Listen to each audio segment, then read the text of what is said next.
Ni nthawi ya nkhani kuchokera kuno ku MBC ndipo maono muli ndi ine Romeo Umali kumapoyamba na mitu yake. Boma lati matani 30 mwa 110 afeterezo otsika mtengo wa chaka cha 2025 kufika 2026 afika kale mdziko muno.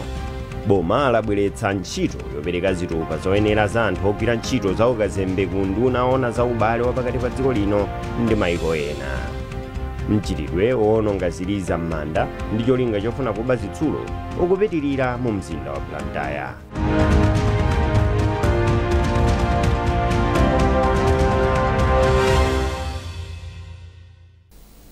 Munkhani yathu yoyamba, unduna za ulimi wa mthirira ndi chitukuko cha madzi watsimikizira Malawi kuti zipangizo za ulimi pansi pa ntchito ya Farm Input Subsidy Program FISIP zipezeka mosavuta pakuti matani 30 mwa 110 amene akufunika afetereza afika kale mdziko muno. Nduna ya za ulimi ya Rosa Fachimbilizi yanena izi ku Mchinji pamene amakhazikitsa ndondomeko ya zipangizo za ulimi zotsika mtengo ya chaka cha 2025 kufikira 2026. Margaret Mapando ali ndi ripoti. Nduna ya za ulimi a Rosa Fachimbilizi ati boma ndilodzipereka kuyika njira zosiyanasiyana zothandizira ndondomeko yopereka zipangizo za ulimi zotsika mtengo kuti mdziko muno mukhale chakudya chokwanira. Poyankhula pomwe amakhazikitsa ndondomekoyi ku Mchinji, ndunayi yati boma likugula fetereza pansi pa ndondomekoyi mdziko muno komanso wina akuchokera mdziko la Zambia ndipo maanja 1.1 miliyoni ndiwo akuyembekezeka kupindula kudzera mu ndondomekoyi. Ndunayi yachenjeza anthu onse ofuna kubera alimi mu ndondomekoyi kuti boma lidzapereka chilango kwa anthu otere.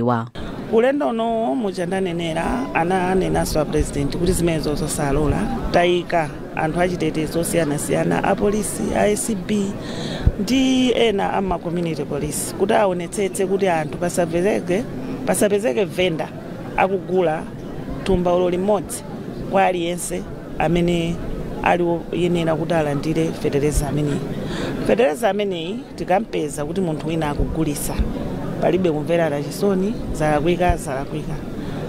Ndiphatikize soti nachenjezaso kwa amene tikugwira ntchito mboma amene tili ndi udindo womayendetsa fetereza amene ikupita kwa alimi akafike manambala amene akuyenera kuti akafike. Mkulu wa kampani ya mbewu ya Seedco Aboyd Luwe ati kampani iyi ikugwira ntchito limodzi ndi boma pofuna kuti alimi apeze mbewu pa mtengo wabwino. Iwo ayamikira ndondomekoyi ponena kuti ili ndi kuthekera kothandizira kuti dziko lino likhale ndi chakudya chokwanira. Ife makampani opanga mbewu tapereka ma discount osiyanasiyana kwa alimi kuyambira 5 ena 10 15%.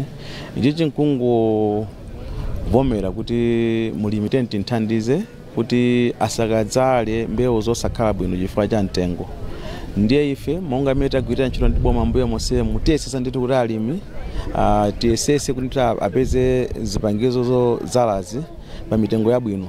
Mfumu yayikulu Mwavwere ya mboma la Mchinji yayamikira boma pokhazikitsa ndondomekoyi mu nthawi yake. Mfumuyi yapempha anthu mderali kuti adzigula feterezayo nkukathira kumunda osati kugulitsa. Ine ngati mfumu ndipanga kalondolondo kwa anthu amene asankhidwa kuti fetereza uchagwiritsa ntchito moyenera kuti ndione kuti zinthuzi zagwira ntchito. Nene kupanga kalondolondo singangokhala ya.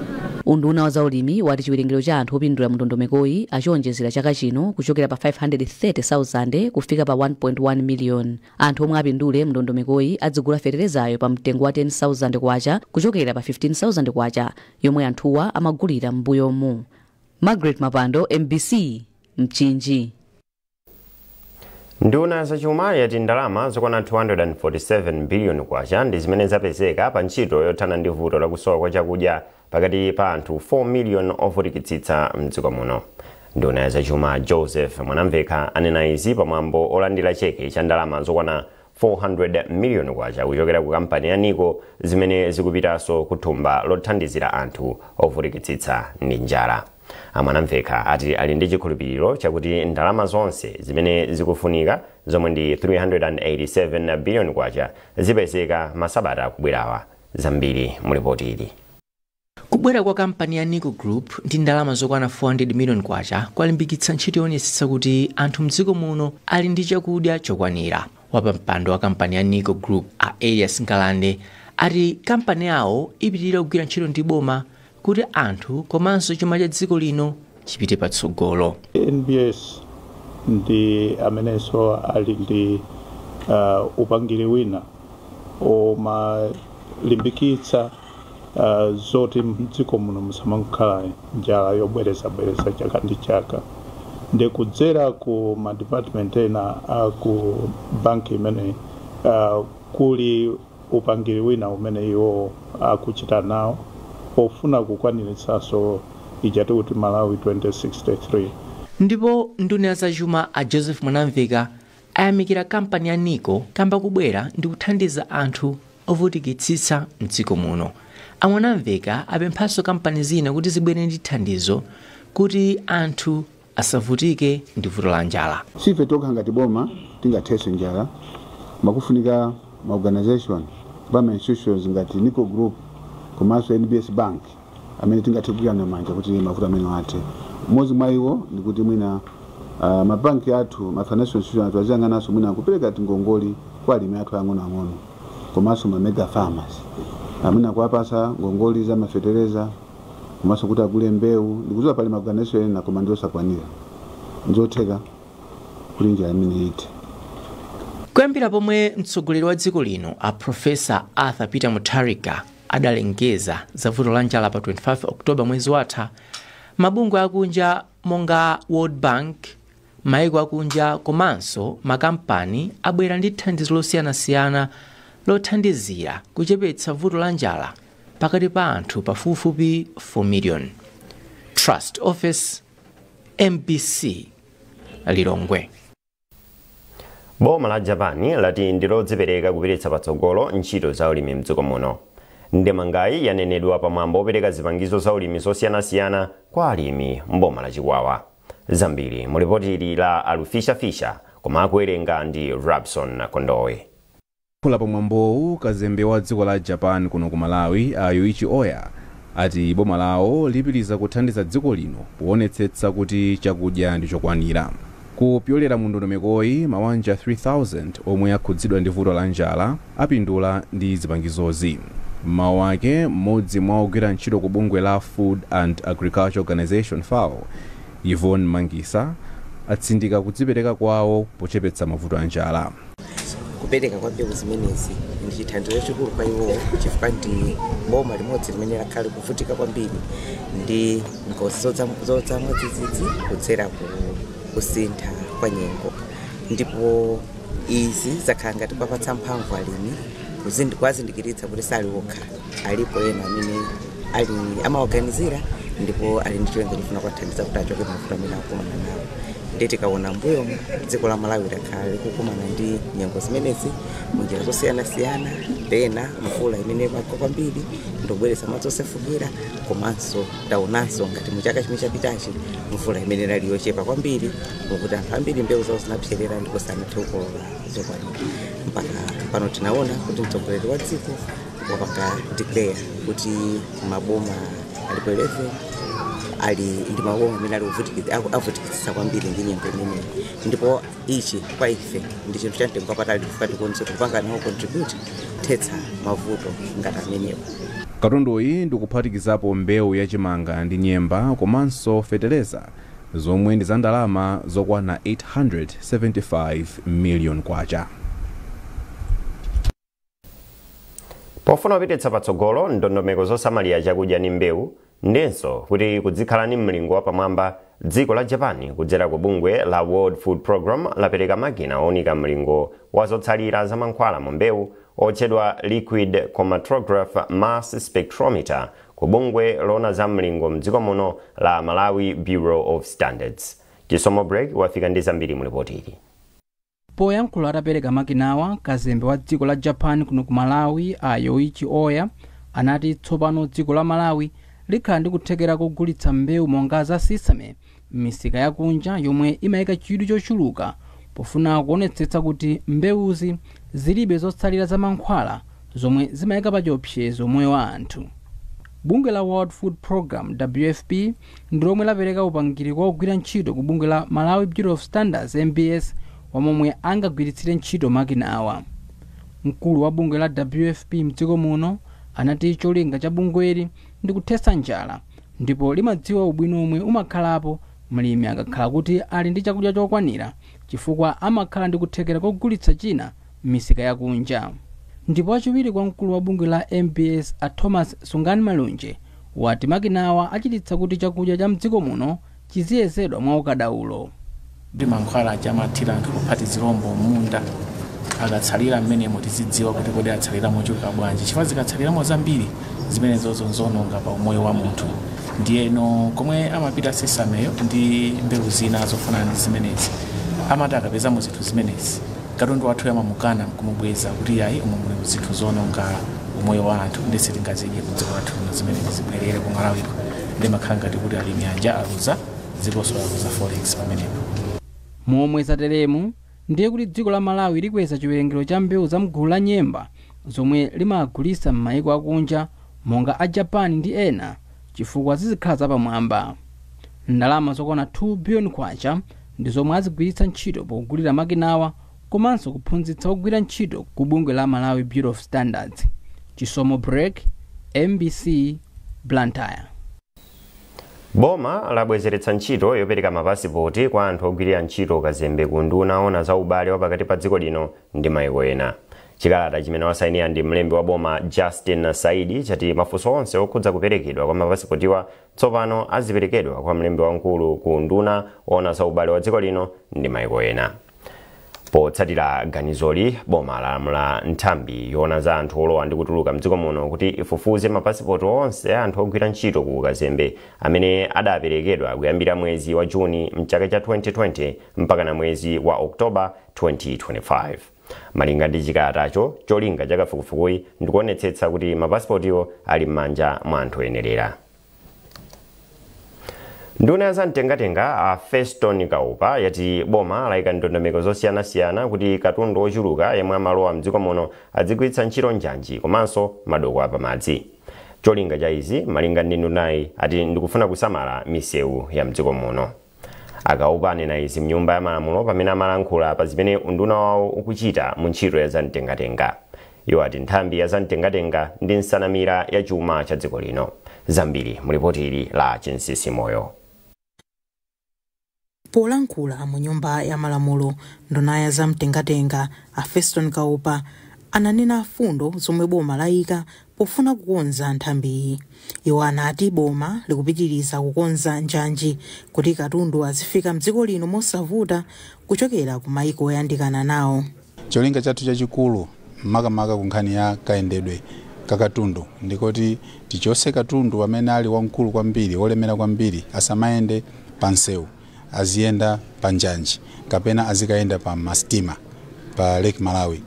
Ndiye chifukwa cha cholinga chimene chichi tikufuna kuti tikonzenso njanji zathu, tikonzenso stima zathu. Tikakonza njanji zimenezi ndiye kuti katundu wathu ambiri samayendanso pansewu.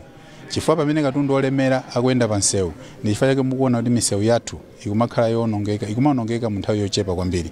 Akaupa anati boma likukonza sozogula sitima ina ya pamadzi yomwe ilowe m'malo mwa MV Ilala, ponena kuti sitimayi pakadali pano ndi chiopsezo pa umoyo wa anthu ndipo sikoyenera kuti ipitirire kuyenda. Iwo ati achita chotheka kuti apeze njira zogulira sitimayi. Ilala ndi yokalamba. Panopa Ilala ili zaka 74. Ndi chiopsezo kwambiri oti ngati unduna tili pakalikiliki kuti Ilala ichosedwe tipeze stima ina. Talankhula napo ndi anthu ena aku Germany alipo amene akukonzeka kuti atithandize, anzathu aku China akukonzeka kuti atithandize, ndiye nanso amene tikukambirana nawo panopa. Ndunayi inatinso khumbo la boma ndi kutukula maulendo apandege pokonzanso mabwalo a ndege mdziko muno. Chinsisi Moyo, MBC Lilongwe. Mukuona nkhanizi kuchokera kuno ku MBC. Mauno muli ndi ine Romeo Umali. Tentonenso mitu yake. Boma lati matani 30 mwa 110 afetereza otsika mtengo wa chaka cha 2025 kufika 2026 afika kale mdziko muno. Boma labweretsa ntchito yopereka zitupa zoyenera za anthu ogwira ntchito za ukazembe ku nduna ona za ubale wapakati pa dziko lino ndi mayiko ena.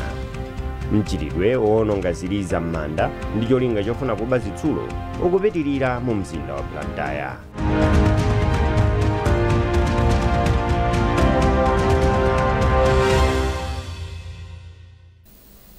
Popitirani nkhanizi, Chief Resident Magistrate Paul Chiwocha wayimitsa mlandu wa nzika ya dziko la Netherlands Wim Axter mpaka pa 15 December chaka chino.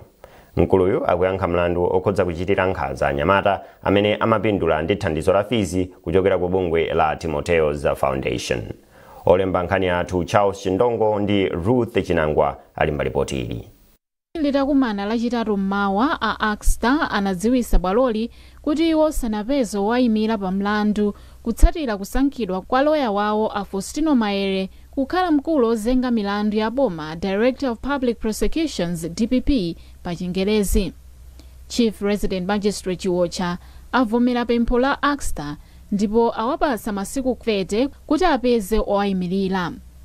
Oyimira boma pa mlandu a Victor Jere auza olemba nkhani kuti pempholi ndilomveka ndipo lithandiza kuti a Axter nawo mbali yawo imveke pa mlandu. Tinabwera kuti tipitirize mlandu pamene ambali ya boma timayenera kutseka mlandu wathu pomalizisa mboni yotsiriza yomwe tasala nayo. Komano zomwe zachitika ndizoti monga mukudziwa ena masabata ochepa ngapo apitawo a Faustino Maere amene ndaloya oyimbidwa mlandu asankhidwa kukhala wamkulu wa boma ozenga milandu timati Director of Public Prosecutions. Ndiye chifukwa cha udindo wawo umenewo sikungakhale kuyenera kuti munthu amene ali wamkulu ozenga milandu akakhaliso kuti akuyimiriranso munthu ozengedwa woyimbidwa mlandu. Ajere anati mbali ya boma ndi okonzeka kubweretsa mboni yawo yomaliza ku bwaloli. Napempha kubwalo kuti apase nthawi kuti athe kupeza aloya ena kuti apitize ndi mlandu. Ifeyo tinapempha kuti amwina apase 14 days kuti apeze loya wina kuti apitirize mlandu. Abwalo apasa 30 days kunena kuti tikaganizira ntchito yomwe imene ichitike pali maumboni ambiri ndi zikalata zambiri zoti loya wanyuwani ayenera zawerenge asanakhale kuti wakonzeka kuti atha kuyendesa nkhani.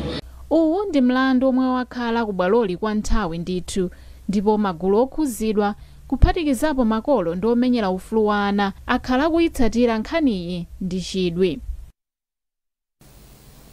Bwalo la milandu mu mzinda wa Lilongwe lapereka belo kwa anthu 80 amene akuwaganizira kuti anasokoneza zionetsero za anthu ogwira ntchito mboma zimene zinachitika mwezi wa Machi ku Area 18 mu mzinda wa Lilongwe. Amene akumva mlandu a Precious Kondowe ati anthuwa atuluka pa belo ndipo bwalo lidzayamba kumva mlandu chaka chamawa pa 14 January. Papa chimene chikuchitika nchakuti belo ija inaperekedwadi ndiye amayenera atuluke anthu onse 8 koma anthu atatu akhaliranso akunena kuti pali milandu ina ndi mmene tinalowanso milandu inayo komano mulandu umene timalowa panopa mwa anthu atatuwo munthu mmodzi yekha amene amuwerengera mulandu wake ndipo waukana mulanduwo tamupangira apply for bail tapempha kuti atuluke pa bail ndiye application imene ipitirira mawa. Koma pakali pano anthu 5 amene azipita ku nyumba koma sanatha kupita ku nyumba chifukwa chonena kuti apolisi anauzidwa ndi khoti kuti akaoneka yeye m'manyumba mwa anthu amene akuzengedwa mlandu. Gulu loyamba la makampani olowetsedwa mu programu ya Mzinga Incubation Program motsogozedwa ndi Malawi Stock Exchange MSE lavomerezedwa kuti ndilokonzeka kulowa mu msika wa ndalama. MSE ndi programu imene anakhazikitsa ya Mzinga Incubation kuti ilimbikitse mabizinesi ang'onoang'ono ndi kuwayendetsa kuti akhale okonzeka kutenga nawo mbali mu msika wa malonda. Waopi Maungula kufotokoza zonse. Pologalamuyi ikuchitika mothandizidwa ndi project ya Financial Inclusion and Entrepreneurship Scaling yomwe imathandizidwa ndi World Bank. Mzinga Incubation Program imapereka njira yokonzedwa bwino yothandiza mabizinesi ang'onoang'ono kukhala okonzeka kulandira ndalama kuchokera kwa osunga ndalama komanso kulembedwa pa Enterprise Development and Growth Market AJEX. Makampani asanu ndi limodzi omwe adatenga nawo mbali apeza uphungu wa maphunziro aukadaulo komanso maphunziro a zinthu zofunika monga kasamalidwe ka mabungwe, lipoti la zachuma komanso kutsatira malamulo miyezi 18 yapitayi. wachiwiri kwa mkulu wa banki ya Reserve a Dr. Kisu Simwaka ali ndi chiyembekezo kuti izi zithandiza kumanga makampani olimba odalirika kuzanso kuti izi zikhoza kukopa osunga ndalama. Monga mukuziwa dziko lino ladusa mavuto ambiri kwakhala kuli macyclone, kwakhala kuli chilala, kwakhala kuli zambiri zimene zapangisa kuti chuma cha dziko lino chisayende bwino. Koma panopa tikuthokoza kuti panopa ndi maprogram amene boma lakonza kukonza chuma cha dziko lino, ndi pamene taonanso kuti makampani ambiri nawonso ayamba kubwera kuti atengepo nawo gawo makamaka pa nkhani ya Malawi Stock Exchange kuti akule komanso chuma cha dziko lino chipite pasogolo. Wapampando wa bodi ya Malawi Stock Exchange Professor James Kamajale wati programu iyi ndi yapamwamba chifukwa imaphatikiza kafukufuku luso komanso mmene zinthu zimayendera pa msika. Yo makampani wa akangokonzeka ndi mene tathandizira ndoti ifenso tiathandiza kuti zikhale mwachangu kaya anena kuti mwezi wa mawa January next year or February we are ready. Mmodzi mwa otenga nawo mbali ya Frederick John Kawalewale akampani ya Agro Input Suppliers ati programu iyi yawathandiza kudziwa zomwe osunga ndalama amafuna kudzanso kusamalira bwino za chuma kuti akonzekere kulembedwa pa msika. Ife tindizoyenezeka zoyeza quality kuti iwe ikhale yabwino yofanana ndi zicheza kunja zija komanso tikozotumiza kunjako komanso ndi ma product oti athu kuzothandiza kuti tichulutse zopeza kuti tikhale oti tikamagulitsa tizigulitsa pa mitengo yoti ikumveka komanso katundu wabwino. Makampani ena omwe anali mgulu loyamba mu programu iyi ndi monga Combined Cargo, Agro Input Suppliers, Nagoa Finance, Westnet Finance, Unified Technologies ndi Ziweto Enterprise. Kuchokera ku MBC News ku Blantyre ndine Waubi Mongulu. Kuonongedwa kwa ziliza m'manda ena amudzi wa Blantyre kwakudza anthu ena amu mzindawo. Malipoti ati anthu aupanduwa akhala akugumula zilizazi ndi cholinga chofuna kutengamo zitsulo zimene amagwiritsa ntchito pomanga zilizazo ndi kumagwiritsa ntchito zina komanso kukagulitsa. Sefari Msusa ayini nkhani yonse. Kuusa mumtendere itha kukhala nkhani yovuta kuyimvetsetsa pamene anthu ali pakalikiliki kukonza malo omwe abale awo omwe anamwalira anagonapo. Anthu ena aupandu nawonso ali pakalikiliki kuononga ziliza ndi kubamo zipangizo zina. Kumanda akwechechayi ku Blantyre mwachitsanzo ziliza zopitirira 10 zinaonongedwa ndi akuba. Malinga ndi mbusa Jameson Nkwanda yemwe mwantchito zina amayang'anira manda akwechechayi, akubawa amatenga muzilizamo zitsulo nkumakagulitsa kapena kugwiritsa ntchito iwowo. Mbusa Nkwanda anati mu miyezi yapitayi apolisi anamanga ena mwa akubawa ndipo ati pakadali pano ogwira ntchito ku sinodi mogwirizana ndi apolisi amakayendera kumalowa. Kusisepi kuno vuto limene ndeli nali lalikulu kusiyanaso ndi kusite because patsiku manda oposera mwina 4-5 amaonongedwa moti mmene tayendera mutapeza manda ambiri oonongedwa vuto limenelo lalikulu. So vuto limene likapezeka timapita kukachita ripoti ku polisi. Apolisi anabwera kudzaona tinakhalanso tikukhala ndi ma meetings ndi apolisiwo. This time anatithandizira amakachita patrol nkumayendera ndipo amaliza mfuti ndithu kunoko kuti amene ali ndi chikhumbo chozaononga manda aope ndithu kuti asabwerenso. Kwa tinganene kuti apa mwakondwera tikunena kuti vuto limenelo lononga manda pano palata. Mukafukufuku mmene titafusa tinaona kuti amene amaononga mandawa amafuna zitsulo chifukwa manda ambiriwa amayikamo zitsulo mabagabazi, so amafuna zitsulo zimenezi kuti akagulitse. Izizo kafukufuku amene anachita chifukwa cha wina amene anagwidwa kuno kwa kuononga kumfusa napeza kuti akutenga zitsulo mitanda ndi zina zotero kuti akagulitse. Nawo manda ena mu mzindawu nkhani yogumula ziliza ndi kubamo zipangizo zikuchitika. Kumanda akuzingwangwa mwachitsanzo agrupu azingwangwa nawo avomereza za vutoli, koma pakadali pano vutoli ati lachepa chifukwa anthu amdera lawo anagwirizana zoteteza manda abale yawo. Vuto limeneli tinene kuti sitinasiye manda ena aliwonse kunoko linatipeza titamva tinaona ngati tumanda ena achi awiri anapeza kuti amafuna zabe aluminium komanso anthu amapanga kumaba mitanda ija makhala yachitsulo ija kumakapangira ati makasu litangotipeza vuto limeneli nthawi yomwe ndinawuza anyamata kuti tikhwimitse chitetezo mandano sitikufuna anyamata atilowerere fadi nkamva zoti anthu ochokera madera osiyanasiyana mayani ena ochokera nditandi amene akupanga zimenezi afuna zitsulo za aluminium titapanga kukhwimitsa chitetezo sizinachitikenso mpaka lero. Nawo akhonsolo ya mzinda wa Blantyre ati zogumula ziliza ndi kubamo zipangizo ndi nkhani yokhumudwitsa kwambiri. Asamden Seunda ndi mkulu ona za umoyo ku khonsoloyi komanso amayang'ana nkhani zokhudza manda mu mzindawu. Vuto limeneli ndi lalikulu ndithu ndizomvetsa chisoni kuti pamene tiyenera tipereke ulemu kwa anthu amene anasiya pali anthu ena amene amaganizo oyipa amankanaononga ziliza. Panopo vuto ndi lalikulu kwambiri maka kwechechayi ndimene tikuona vuto limene manda ena endezi kuchitika kumasiku kwambiri koma kwechechayi ndezi zimachitika kwambiri ndithu.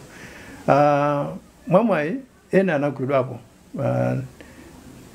anatengedwa ku polisi nkhani zawo ndikhupira zidakali makoti kuti aone kuti chilungamo chingende motani koma ndizodetsa nkhawa kuti anthu pamene afuna kuti abale awo akhale ndi malo abwino opumulira anthu ena amaganizo oyipa amachita zawo mbanda zimenezi mwina sizinthu zabwino mungafe Malawi tinena tikhale ndi chikondi chimene tinena kukhala ndi wina aliyense kuphatikizaso iwo amene anatisiya.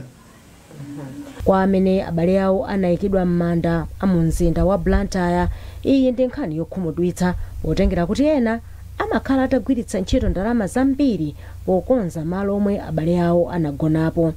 Kumanda kumayenera kukhala malo abata koma kuononga malo omwe m'bale wagonapo ndi zosemphana ndi chikhulupiriro chimenechi.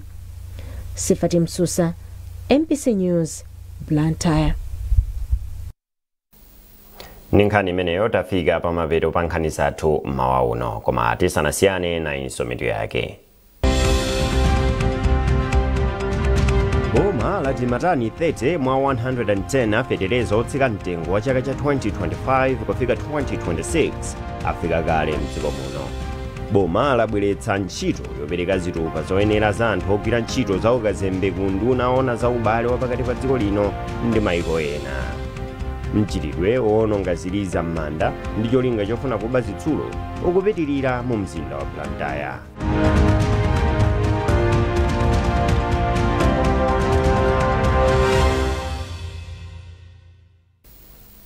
Pezani nkhanizi ndi zina zambiri popita pa mbc.mw kapena mbc digital pa Facebook, Instagram komanso X. Munali ndine Romeo Umali tikufunirani tsiku labwino.